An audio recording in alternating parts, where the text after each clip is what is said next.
Now that you've seen all of the physics behind why your kettle boils, let's put it all together to get a good big picture of what's going on. We started by learning about temperature.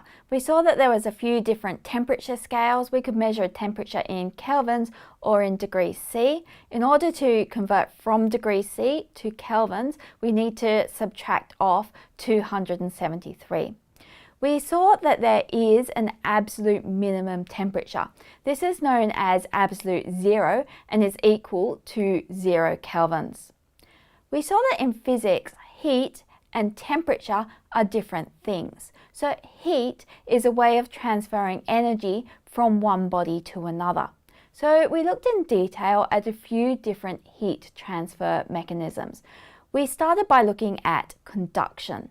The amount of heat that is conducted from one body to another can be calculated with the formula P, which is the power, so the heat divided by the time, which is equal to K, the thermal conductivity constant of the material we're considering, times A, the cross-sectional area through which the heat is being conducted, times the change in temperature, which is the temperature difference between the two sides of the body, divided by delta X, the length of that body.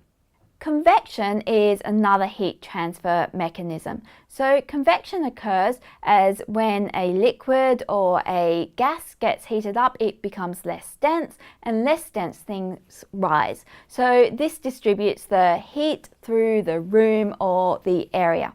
The third method of heat transfer is radiation.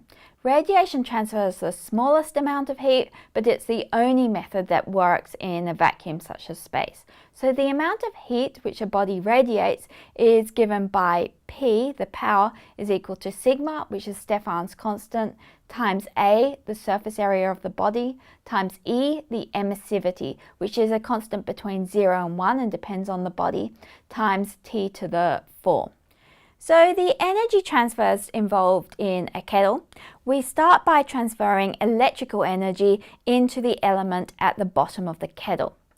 The element at the bottom of the kettle has some resistance, so as that electricity flows through it, its temperature increases. This temperature is then transferred as heat to the water surrounding it. So this can be through conduction and also convection. Once the heat has been transferred to the water, it causes its temperature to increase, and then once its temperature has increased to 100 degrees C, the water starts to boil. We looked at how the heat added to the water related to its change in temperature. We saw that this was related through our specific heat equation. So the amount of heat added is equal to the mass of the substance times the specific heat of the substance times the change in temperature. So this is true for all different substances, but each different substance will have its own specific heat. As well as changing the temperature of the substance, when we add heat, we can change its state. So the amount of heat energy that we need to add to change the state of something is given by its latent heat. So the amount of heat added is equal to the mass of the substance times the latent heat. So we can have different types of latent heat. We can have latent heat of vaporization, which is when a liquid changes to a gas, or the latent heat of fusion when a solid changes to a liquid. We saw that water is special for several reasons. One of these is that it has a particularly high latent heat. So this means that it can absorb a fair amount of heat without changing its temperature too much. This helps to moderate temperature fluctuations on the Earth, as there's a lot of water on the surface of the Earth. If we have an increase in energy, then the water can absorb this energy without having a really large temperature change. Another reason water is special is that most substances, as they're heated, become less dense.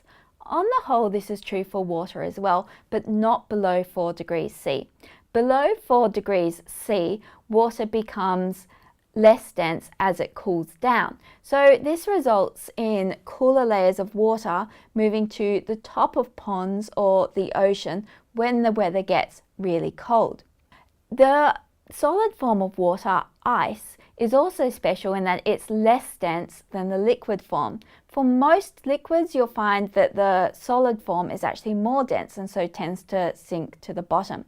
So ice forms on the top of oceans and ponds when it's cold, and it acts as an insulating layer there, which slows down the rate of heat loss from the water below. So this allows fish and sea life to survive in the ocean and in ponds even when it gets very cold. At the end of this topic, we had to look at some experimental techniques. So we saw that it was really important to always consider safety, to think about the risks that can take place in our experiment, and wherever possible, try to mitigate these. We also had to look at different types of variables. We saw that we had independent variables and dependent variables. When we're conducting a good experiment, it's important to try and keep as many of the variables constant as we can. We should just vary the one variable, and then the dependent variable will depend on that one, and we should try and keep all other variables constant. So I hope that you've learnt a lot of physics from this topic, and that next time you go and make yourself a cup of tea, you have a think about all the physics which is going on in order to make your kettle boil, in order to produce that perfect cup of tea.